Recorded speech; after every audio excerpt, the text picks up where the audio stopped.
le fait d'être dans une expo, dans un lieu culturel, aujourd'hui, pour quelqu'un comme vous, ça veut dire quoi? Oui, donc déjà, sur le fait que les artistes de Diafit puissent se réunir de nouveau, ça c'est génial parce qu'on est ensemble physiquement et on peut parler concrètement de nos réalisations, des réalisations collectives qu'on a fait. Et donc oui, cette idée de la réunion qui effectivement n'est pas seulement celle de la réunion des artistes de Diafit, mais plus généralement la réunion des humains, ça c'est génial.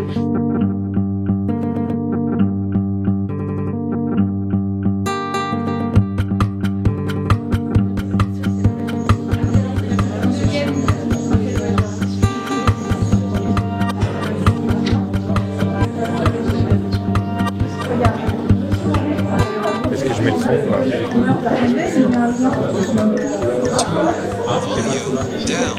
Et vous êtes parvenu à avoir... Parce qu'il m'a demandé une série de choses que je n'ai pas réussi à... Ah bah ouais, c'est un film, faut être assez concentré quoi pour le faire. On est censé savoir mettre play, pause, changer les options, aller à différents codes, etc. Puisque voilà, on a remplacé le métier de projectionniste pour être chacun notre propre diffuseur.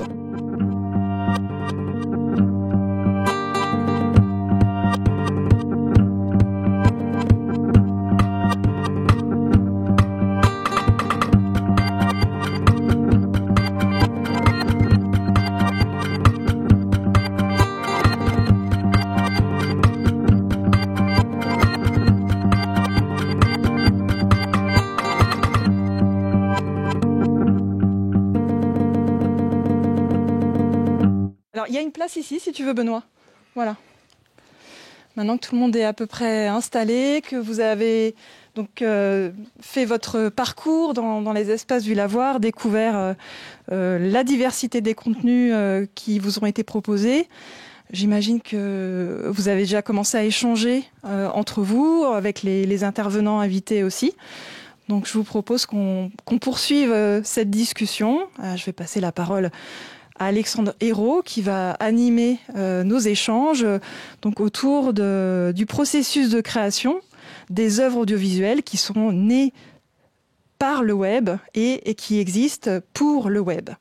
C'est important de commencer comme ça. Internet, oui, il y a 30 ans, quand ça naît, c'est quand même vécu et imaginé comme un espace de circulation absolument libre, sans frein. Les données sont à disposition de tout le monde. Et là, aujourd'hui, on a vu que vous étiez en communication télématique. 3 musiciens qui sont en train de jouer. Moi, ici, devant vous. Et puis on a Gilles Deneux, à Liège, en Belgique, qui joue des pads et qui nous montre son patch sur l'écran. Et ce qu'on voit, c'est l'écran de son ordinateur, c'est les processus qu'il est en train de faire au son. Parfois, il balance des sons qu'il a dans son ordinateur. Parfois, il réchoppe des sons que je suis en train de produire et il les recycle et il les repasse par la moulinette. Et puis, dans l'autre côté de l'écran, on voit depuis Bogota à Ricardo Arias. Oui, comme je te disais tout à l'heure en haut, l'Internet, c'est pas juste l'interface dans laquelle on est en train de communiquer tous les trois en même temps qu'on joue, mais aussi c'est une sorte d'agent de chaos avec lesquels il faut forcément négocier tout le long de la performance. Et c'est ça qui est super intéressant un peu de ce travail. Je t'avoue, c'est la première fois que je le fais. C'est quelque chose que j'ai toujours l'habitude de faire, improviser, jouer avec des gens en présence. Mais c'est vrai que le faire via Internet, c'est quelque chose d'assez déroutant.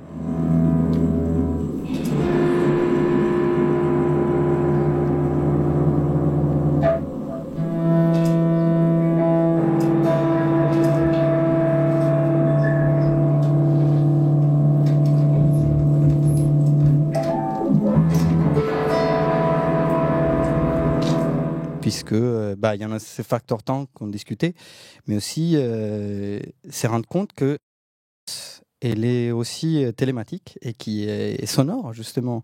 Là, tu parlais de musique, mais moi, je vais changer ton musique pour son plus large.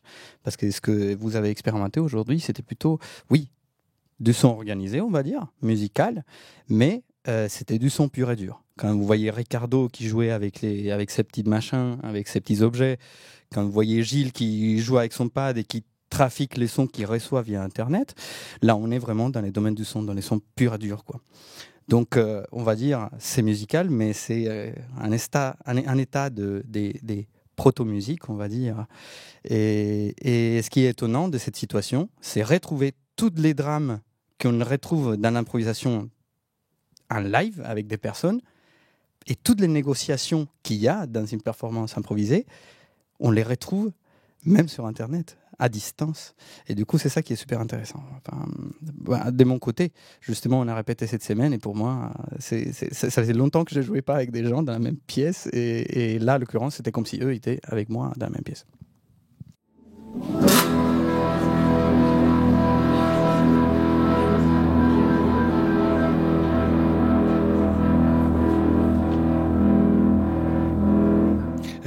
Lorraine Lefort, l'artiste ici, qui représente un peu aussi tout ce collectif Diaf 8 dont vous êtes issu.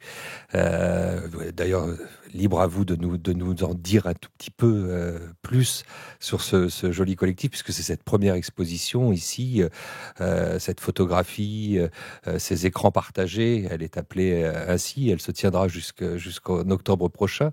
On lui donne d'ailleurs une deuxième chance, c'est un peu comme les films qui ressortent en salle. Sur cette idée de la liberté que vous a offert Internet, comment vous avez utilisé l'outil numérique dans votre œuvre, Lorraine ? Comment j'ai utilisé l'outil numérique ? J'ai été chercher à partir de récits mythiques, de mythologies de différents peuples du monde.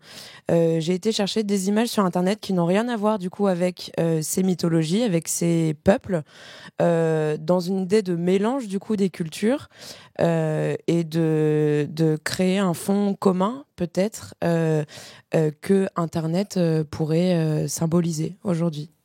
En convoquant à la fois des choses très oniriques, évidemment, on est là sur les mythes fondateurs, mais aussi l'humour, la dérision.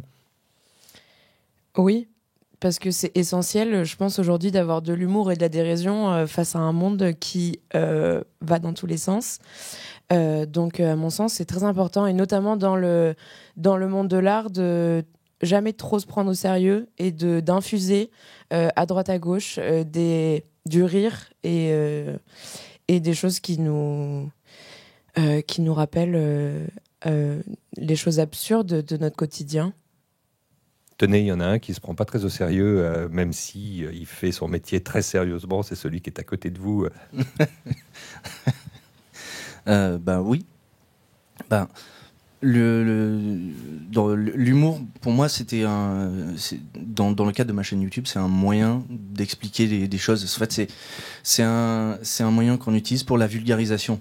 Et je vais aller un peu plus loin que votre réflexion. C'est que, et je repars sur votre question de base sur la liberté d'Internet. Pour moi, dans le domaine du cinéma et un peu étendu, Internet a pris le relais de la télé. Je vais faire un parallèle, le cinéma et mon émission YouTube. À la télé, quand la télé est apparue dans les années 60, il y a eu des enjeux de friction avec le cinéma parce qu'on a commencé à avoir des films à la maison. Et en fait, on s'est rendu compte que ça créait des cinéphiles. Et que ces cinéphiles-là, ils commençaient à aimer les films, ils voulaient en voir plus, et finalement, ils allaient vers les salles. Et moi, je suis né dans les années 90. Je suis né avec la naissance d'Internet. Dans ma ville, il y avait un gros cinéma, c'était un CGR, qui ne faisait que des gros blockbusters. On y allait une fois tous les 2 mois, une fois tous les 3 mois. Je n'étais pas un grand fan de films, je consommais pas beaucoup de cinéma. Et Internet est arrivé. Et donc il y a eu profusion d'offres de films, légales et pas légales. Et moi, ma cinéphilie s'est un peu construite grâce au piratage. Alors, excusez-moi, je vais me faire des ennemis dans le milieu, j'ai pas le droit de le dire, je tiens une salle de cinéma, mais non, mais ma cinéphilie s'est construite en gros sur le piratage, parce que effectivement, je voulais voir d'autres films que ce que je voyais dans mon cinéma qui faisait que des blockbusters, parce que mes copains me parlaient de films, donc des fois ils me passaient des cassettes, des DVD, et des fois ils me parlaient des films que je pouvais pas voir. Et je pouvais les voir sur Internet. Et donc, du coup, je m'en privais pas. Et au final, ça m'a amené à aimer le cinéma, ça m'a amené à retrouver la salle, parce qu'après je me suis dit mais en fait il y a certains films qui m'intéressent qui passent en salle. Et je suis allé en salle, et je me suis rendu compte que c'était pas de la même manière qu'on voyait un film en salle qu'on voyait un film sur Internet. Et au final, c'est grâce à Internet et au piratage que je me suis retrouvé, du coup, à en faire mon métier, à diffuser des films dans une salle de cinéma. Et c'est Internet qui a permis ça. Sur le côté YouTube, on en parlait justement dehors avec le monsieur là, on parlait de l'influence de C'est pas sorcier. Parce que moi je fais mon émission, donc mon émission je fais de la vulgarisation sur l'industrie du cinéma. Oui, tout à fait. Et justement en fait, il y a toute une vague de youtubeurs sur internet qui s'emparent de sujets, on en a discuté tout à l'heure, qui en font un peu leur cheval de bataille et qui essayent d'expliquer simplement aux gens, principalement aux jeunes, leur sujet. Et en fait on se rend compte que quand on les questionne, ces gens-là, en fait ils sont tous fans, ils sont tous nés dans la même génération, un peu dans la même génération que moi et un peu avant. Ils sont tous fans de C'est pas sorcier, parce que C'est pas sorcier, c'était les meilleurs pour faire ça. Et c'était à la télé. Et en fait, maintenant, même C'est pas sorcier, il y a... Jamy de C'est pas sorcier, lui, il est resté à la télé, mais Fred fait des émissions sur YouTube. Et en fait, il y a eu un décalage. Du coup, Internet a pris pas mal de relais donc, sur la transmission du cinéma, sur la transmission du savoir aussi. Et voilà, et en même temps, ça nous permet... vous disiez, Orwell, la radio, c'est le plus grand écran. Internet, encore plus, en fait. Et plus littéralement, puisque du coup, il y a des écrans partout. Vous vous êtes emparé de l'outil numérique avec cette chaîne YouTube, à la fois pour transmettre, mais parce que c'est un magnifique prétexte d'être votre propre média, d'être votre propre diffuseur. Être mon propre diffuseur, je sais pas. Enfin, moi, mon diffuseur, c'est YouTube. Si je voulais être mon propre diffuseur, il faudrait que j'ai mes propres réseaux. Donc j'utilise les outils, comme vous disiez, j'utilise les outils à disposition. Ce qu'offre Internet, c'est une audience qui est vachement plus grande que celle que je peux avoir à la tournelle. Et l'idée que j'avais moi en faisant ces vidéos YouTube, je les ai commencées à la fermeture des salles. Au moment où les salles de cinéma ne pouvaient plus diffuser rien du tout. Ça vous a donné le décor d'ailleurs. Et ce qui a donné le décor, ma salle était fermée, moi j'avais plus de travail, il fallait bien que je fasse quelque chose. Du coup j'ai fait des vidéos dans mon cinéma. Et il y avait plusieurs enjeux en fait. C'est que pendant ce confinement, pendant cette période du Covid, on s'est rendu compte que finalement du moins une certaine partie des gens s'est rendu compte qu'il était vraiment possible de voir des films autrement qu'en salle. Il y en a qui sont tombés des nues, il y en a et ils le savaient avant. C'est devenu une évidence. C'est devenu une évidence et donc on s'est posé la question, fatalement, de qu'allait devenir la salle. Qui allait encore en salle? Parce que finalement, j'imagine que tout le monde a vu des films cette dernière année. La fermeture des salles n'a empêché personne. Bon. Et donc, du coup, quel est l'avenir de la salle? Qui va aller en salle? Comment? Qui va voir des films et comment? Et on s'est posé cette question-là. Et moi, je dirige une salle, j'ai envie que les gens viennent dans ma salle. Et j'avais envie aussi de leur dire, peut-être que ma salle est fermée, mais on va essayer de l'ouvrir autrement. Donc on va essayer de l'ouvrir sur Internet. On a vu la même chose, Federico, avec les concerts, finalement, aussi. Et tout à l'heure, lors de cette prestation télématique, l'idée de ne plus simplement jouer entre soi en temps pandémique et dans ce cloisonnement, et d'avoir un public, enfin, en plus, derrière l'écran, était quelque chose de rassurant, qui a fait du bien. Mais sinon, on a vu des concerts entièrement virtuels. Oui, c'est bien le cas aussi d'un connu de cette maison, qui est Guillaume Loisillon, en l'occurrence, qui est le prof d'électroacoustique au conservatoire de Gentilly, qui donne ses cours ici à la Voix. Et lui, à l'occurrence, pour le Nouvel An, Nouvel An et Noël, je pense, oui, il a fait 2 concerts en visio. Moi, je trouvais ça très intéressant, puisque lui, à la place de diffuser son visage, il diffusait ce qu'il faisait comme processus sonore. Donc ça nous donne ça. Pas seulement nous permet d'avoir accès à un spectacle, mais aussi voir les derrière-scènes de ce qui est en train de se passer. Du coup, oui, on a eu tout type de concerts. Tout le monde a fait des efforts pour essayer de transmettre un peu ce qu'on sait faire. Mais c'est vrai que cette situation qu'on vit a fait que ça chamboule un peu nos rapports avec les spectacles. Donc évidemment, pour avoir l'arrière-scène d'une performance, on a ces privilèges maintenant, hein, on peut l'avoir. Et puis, tout à l'heure, on a eu une performance télématique et je reviens sur ça à nouveau. Ce qui était intéressant, en préparant cette performance, c'était demander à Ricardo et à Gilles si ça leur embêtait que je montre la webcam dans laquelle il y avait la salle et il y avait les gens qui allaient jouer, qui allaient entendre la performance. Et eux, Gilles, il a eu une réaction comme « Oh bon, moi, je m'en fous un peu ». Mais Ricardo, directement, celui qui est en Colombie, il dit « Ah non, mais c'est génial, en fait. » Enfin, déjà, avoir des gens, même de l'autre côté, ça fait déjà quelque chose. Donc, pour revenir sur ta question,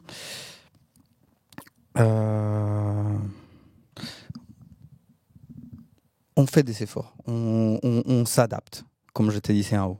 Et c'est un peu ce qui nous a obligés. Et puis l'Internet nous a permis de nous adapter et puis de faire les choses différemment aussi. Nous questionner aussi dans nos habitudes.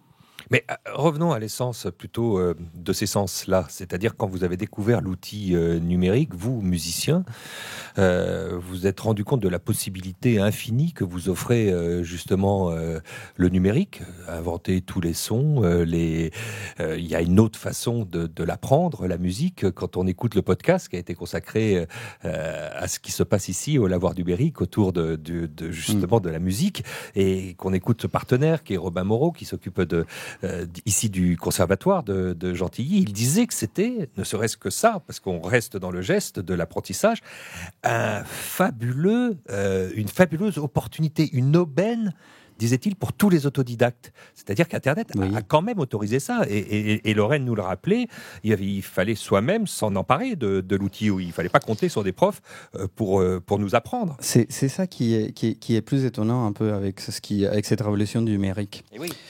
Il y a 30 ans, quand moi j'ai commencé à faire de la musique, il n'y avait pas des ordinateurs pour faire de la musique avec. Du coup, on cherchait les copains, on se disait « Ah bah tiens, toi tu joues de la guitare, toi tu joues du violon, tiens on va faire quelque chose ». On s'y réunissait et c'était plutôt quelque chose des communautés. Mais au fur et à mesure que l'ordinateur est arrivé et que le numérique et l'Internet nous ont permis pas seulement avoir des dialogues avec d'autres gens, mais aussi être complètement autonome pour produire la musique, ça a complètement changé l'endroit où la musique s'est produisée. Donc, j'ai donné un exemple. Par exemple, moi, j'ai commencé à répéter dans les garages de mes parents, chez moi, avec mon groupe, et puis c'était trop bien. Et au fur et à mesure... Comme beaucoup, il y a eu des factories. Oui. Je n'étais pas le premier, il faut le dire. et au fur et à mesure, pour moi, c'était une grande découverte, pouvoir créer de la musique avec un ordinateur. Premier logiciel que j'ai eu, ça s'appelle Reason. Et Reason me permettait, ah bah tiens, je programme une batterie, ah bah cool, je vais jouer sur la batterie. Attends, si je programmais autre chose.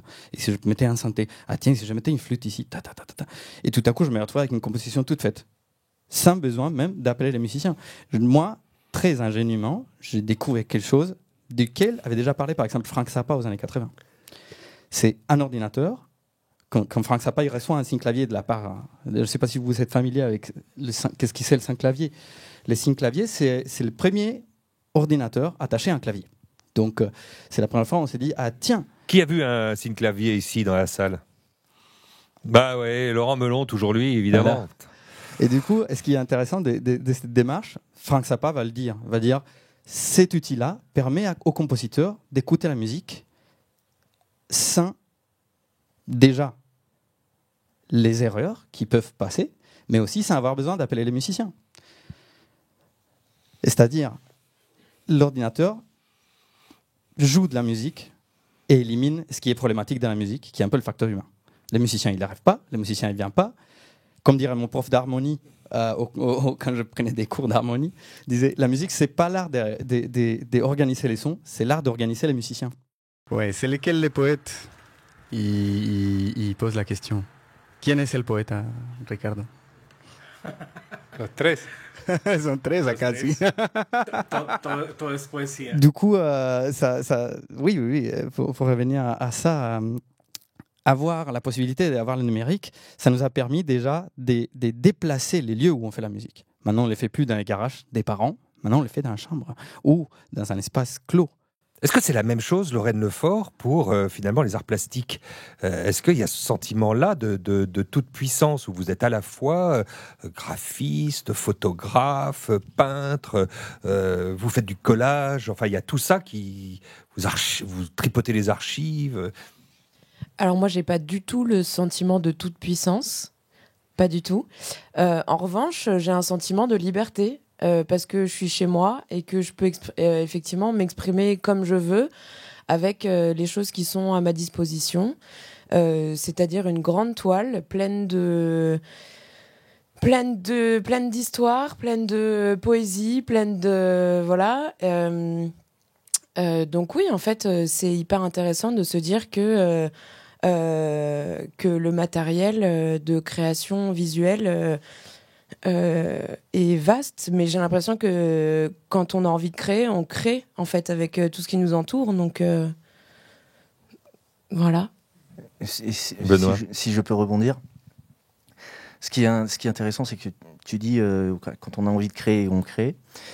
Internet nous a permis d'avoir plein de créateurs et des créateurs qui créent à partir d'autres créateurs. Je parle au détournement et je pense à tes vidéos, puisque du coup tu prends des morceaux de YouTube pour faire tes vidéos. Et ce qui est intéressant du coup, c'est cet échange qui est sur Internet. Il y a ces créateurs, mais le créateur est toujours influencé par quelqu'un, par quelque chose. Et après, il y a les créateurs, donc du coup, qui s'influencent des autres créateurs. Et ce qui est bien, c'est que Internet sert d'émulation. Et voilà, par exemple, moi, je reviens un peu à moi, mais sur ma chaîne Perf, en fait, j'invente rien du tout. Perf, ça veut dire quoi? P-E-E-R-F. Ça, c'est tout le mystère du truc.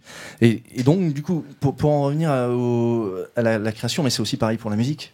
C'est-à-dire que moi, sur Internet, je me suis aussi fait une culture musicale. De plein des manières, mais surtout sur Internet. Sur Internet, en regardant des vidéos. Des vidéos soit de films où en fait par exemple sur YouTube il y a des gens qui prennent des extraits de films, qui enlèvent le son et qui mettent une musique par-dessus. On appelle ça, je sais plus comment, des AMV, un truc comme ça, je sais plus. Des AMV. Oui, je sais plus, je sais plus, ça se fait toujours, mais ça se faisait dans les années 2000. Et ça m'a permis de connaître plein de musiques et en fait d'enrichir ma culture musicale. Et après maintenant en fait il y a j'imagine, Federico doit le savoir mieux que moi, mais il y a des styles de musique qui me semblent avoir été créés ou du moins émulés par Internet.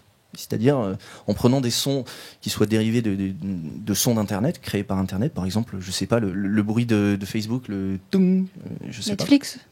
Netflix, oui. Exactement. Qui a été repris à multiples reprises sur TikTok et qui est devenu un mème sonore, en fait. Ouais. Typiquement. En effet. C'est un cas d'une technique assez vieille déjà, que c'est un remix. C'est ce qui a été intéressant du numérique aussi, que ça a permis que le son devienne plus une matière. Du coup, une matière dans laquelle tu peux creuser des dents et tu peux les sculpter et tu peux un peu faire ce que tu veux, la détourner comme tu veux. Mais ça permet aussi d'imaginer parce qu'on n'en a pas beaucoup parlé, mais cette grande tambouille, ça s'appelle aussi de l'hybridation en termes plus savants. Internet, pour moi, l'art, c'est de l'hybridation. Pour moi, de l'art, j'arrive pas à trouver quelqu'un qui a déjà créé quelque chose ex nihilo. On s'inspire toujours de quelque chose. Oui. Donc c'est forcément de l'hybridation. Lorraine ? Je pense que Internet permet encore plus l'hybridation. Parce que justement, c'est un vaste mélange. Enfin, ça permet justement un mélange assez grandiose. Et donc oui, je pense qu'avec Internet, les techniques s'hybrident, et notamment par rapport à la photographie, l'argentique arrive sur... plutôt le numérique. L'argentique devient numérique et se transforme sur Internet. Pareil avec le son analogique. Donc... moi, je trouve qu'Internet, en fait, remet un peu les compteurs à zéro.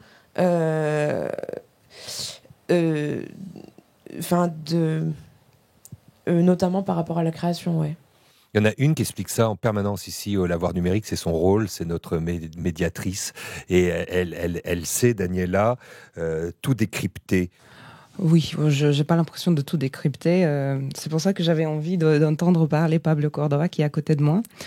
Parce que un peu, quand Federico parlait de comment cette idée d'avoir les copains au garage des parents, ça c'est devenu toi toute seule devant un écran. Mais aujourd'hui, par exemple, nous pouvons même créer avec des programmes, des algorithmes, des logiciels d'intelligence artificielle. Ouais, ça fait un peu flipper ce qu'il nous propose Cordova là. Donc, justement, moi, je te pose pas la question, Pablo, de si on va être remplacé par la technologie, c'est elle qui va créer les arts. Mais c'est vrai qu'on a aujourd'hui, chez Léa et moi, on a échangé aussi à ces sujets avec des applications où on choisit, en fait, on donne... comment ça s'appelle? C'est des algorithmes, non? C'est des algorithmes qui prennent des images et on donne juste des indications. Donc, c'est des parents, par exemple. Chaque image a des génétiques, entre guillemets. Et on donne des indications et ça va produire une nouvelle image. Mais c'est très spontané, très fluctuant. Il y a beaucoup d'aléatoires en fait dans les modifications. C'est pas vraiment la personne qui manipule qui crée. Donc autour de ces sujets de comment quand même on est en train de s'éloigner de la communauté physique pour être dans une communauté online, mais aussi comment on est en train d'avoir beaucoup de machines à notre service. Je me demande ce que Pablo peut nous dire à ces sujets, parce qu'il présente une œuvre où c'est un algorithme qui recherche des photographies et des images de visage et qui les trie dans une vidéo. Oui, quand j'ai dit que ça pouvait faire flipper, c'est que je reprenais un peu le titre aussi, Pablo Martín Córdoba, de votre œuvre. Vous l'avez remarqué. C'était pas au hasard, totalement. Oui, oui, je peux, et en effet, parler un petit peu de mon œuvre. Je pense que ça va être plus simple pour moi que d'essayer de rebondir sur ce que vous avez dit sur Internet, sur beaucoup de choses qui ont été et du coup évoquées, et sur lesquelles je me retrouve pas complètement, et surtout quand on essaye vraiment de attribuer une aussi grande liberté à Internet. Moi, je ne le vois pas tellement comme ça. L'œuvre s'appelle Post Digital Flipbook. Oui, donc il s'appelle Post Digital parce que par ces mots on essaye donc de décrire la condition de l'artiste et face aux nouvelles technologies, dans laquelle on sort de ce qui aurait pu être peut-être il y a quelques années une sorte d'éblouissement et une sorte d'essayer que la machine nous fournisse des formes et que tout nous allait bien, parce que tout était éblouissant ce qui sortait de la machine avec les années, et certains artistes ils ont commencé à essayer de voir plus clair et d'établir, de réfléchir dans une logique un peu plus large et en dialogue avec le passé artistique, et essayer de saisir les vrais enjeux de ça, et donc essayer de voir les nouvelles technologies un peu comme tous les artistes vous voyez ces outils de création et ces méthodes depuis la nuit des temps. C'est un peu l'attitude, si on peut dire, post-digitale. Et donc oui, dans cette œuvre, il y a donc un corpus algorithmique qui va aller chercher des images qui montrent des visages humains.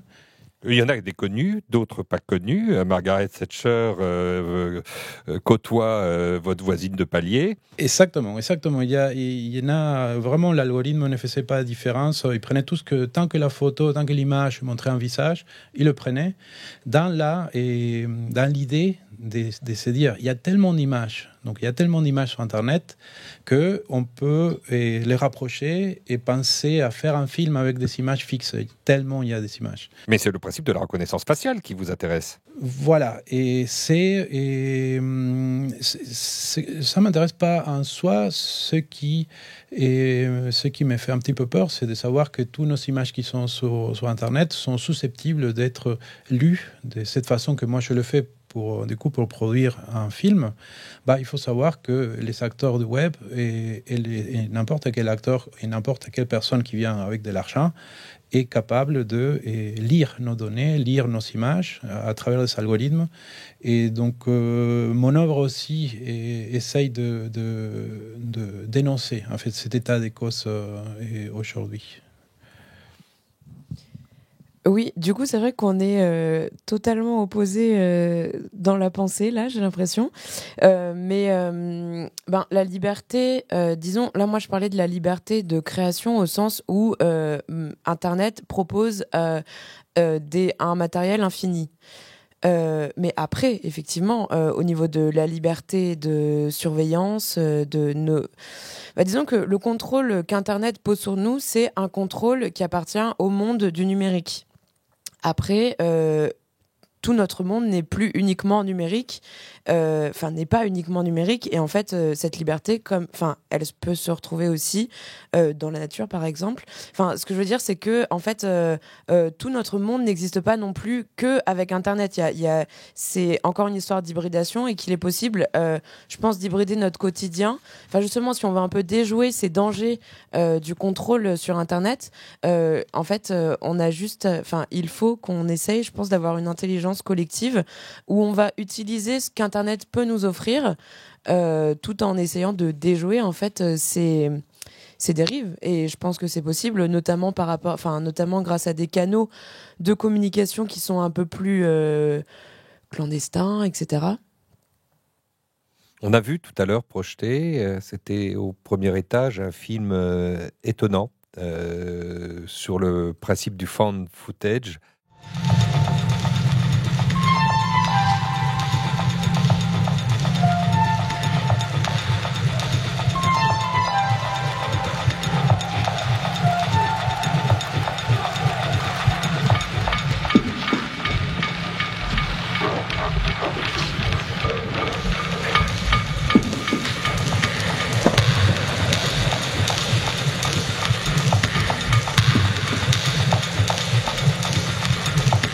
Le sentiment que j'ai eu en faisant le film, c'est que je me suis émancipé un peu comme les musiciens, quoi, d'avoir besoin d'appeler un caméraman et des acteurs.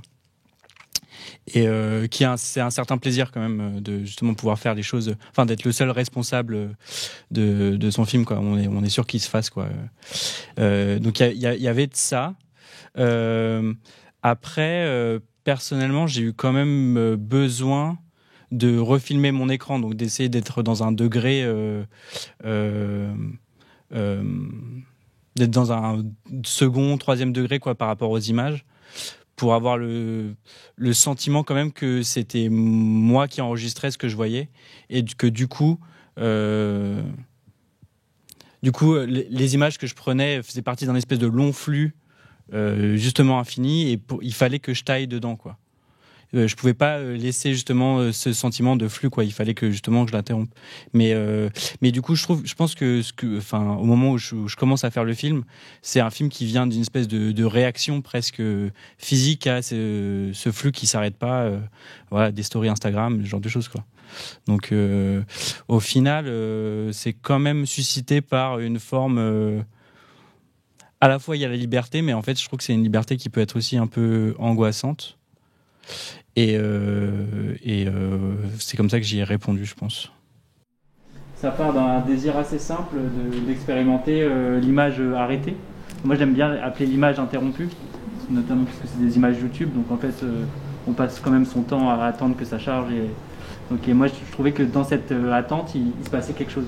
Et l'autre idée, c'était comment apporter à l'image numérique, et notamment l'image diffusée sur Internet, qui peut être assez compressée ou assez lisse, apporter quelque chose de l'ordre de la granularité. Parce que pour moi, c'est ce qui permet aussi de pouvoir s'installer dans une image, quoi.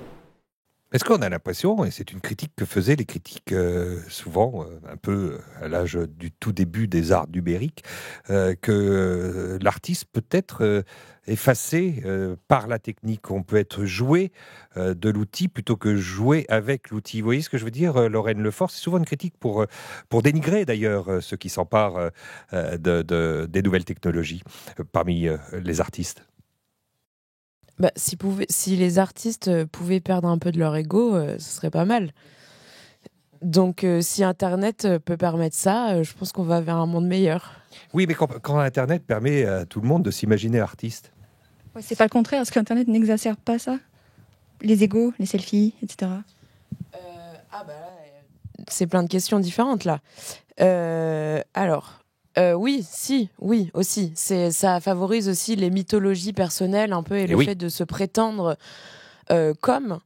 Donc oui, effectivement, je pense que Internet permet de se construire une histoire autour de sa personne qui était peut-être pas forcément Un avatar. Ouais, c'était pas forcément le cas avant. Mais du coup, par rapport au fait de la disparition de l'artiste dans sa création,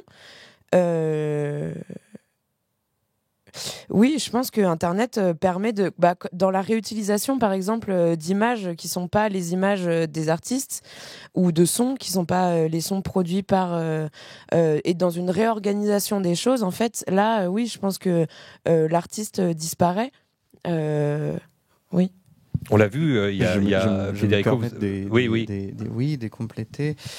Je pense que cette histoire à l'occurrence, pour moi, dans ma pratique, à toutefois, c'est assez capital, cette histoire de s'effacer soi-même. Quand on a fait de la musique improvisée, c'est finalement, comme dirait John Zorn, tu essaies d'ouvrir les robinets et tu vois ce que ça sort. Comme disait Lorraine, le fait de mettre des choses sur Internet que d'autres gens s'approprient, ça permet cet effacement aussi. C'est ouvrir les robinets, et puis un peu comme le travail des Pablo aussi, dans lesquels on a un robinet ouvert, dans lesquels on a des images qui passent, et puis finalement, t'as comme une sorte d'entité sans visage qui est là, omniprésente. Mais quand l'institution arrive, comme le Guggenheim Museum, et on a vu une archive de l'AFP qui nous le rappelait récemment, à célébrer ces images et ces films d'anonymes, à les exposer sur les murs du Guggenheim, ça signifie quoi ? Que l'artiste est devenu anonyme ou anonymisé ? Oui, que tout le monde peut être un artiste aussi. Et que finalement, l'artiste... Moi, je le vois comme ça. C'est une mythologie aussi. Vous avez dit tout à l'heure, je crois que c'était toi, ça permet aux gens de s'imaginer artistes. Et moi, je pense pas que les gens puissent s'imaginer artistes. Je pense que les gens peuvent être artistes, en fait. Ils s'imaginent. Parce que quand on dit ils peuvent s'imaginer artistes, ça veut dire qu'on a déjà une vision de ce qu'est l'artiste. Et pour moi, en fait, l'art arrive de nulle part. On le voit quand on a des enfants. J'imagine. Moi, j'en ai pas, mais j'imagine. Mais en fait, ce que je trouve de formidable avec Internet, c'est que effectivement, ça permet à tout le monde d'essayer quelque chose, de faire quelque chose. Et dès que quelqu'un essaye quelque chose, est-ce que finalement, ça n'en fait pas un artiste ? Et est-ce que Internet ne permettrait pas à tout le monde de se rendre compte que l'art est à la portée finalement de tous ?